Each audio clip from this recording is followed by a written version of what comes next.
আমি গর্বিত, কারণ আমি বাংলাদেশে বাস করি। বাংলাদেশ আমার মাতৃভূমি।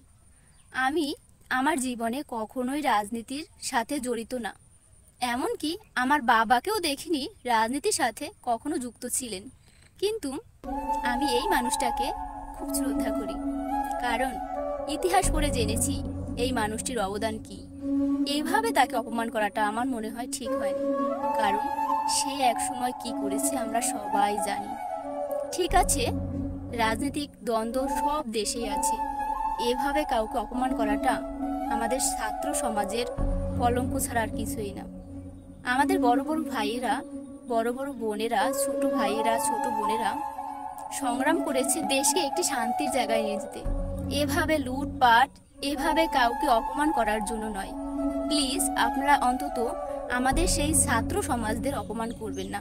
তারা দেশের ভালো চায়, তারা কি চায় তাদের মতে চলুন, দেখবেন দেশটা অনেক সুন্দর হবে। এভাবে কাউকে অপমান করে কখনোই বড় হওয়া যায় না, কোনো দিনও বড় হওয়া যায় না। ভালোবাসি আমার প্রিয় বাংলাদেশকে, শ্রদ্ধা করি যারা এই বাংলাদেশের জন্য জীবন দিয়েছে, যারা শহীদ হয়েছেন, সেটা এখন বা আরও আগের সব শহীদের প্রতি আমার বিনম্র শ্রদ্ধা। ভালোবাসি বাংলাদেশকে, অপমান করে কাউকেই ছোট করতে চাই না। এটাই মনে হয় শিখেছি আমরা আমাদের শিক্ষা জীবনে।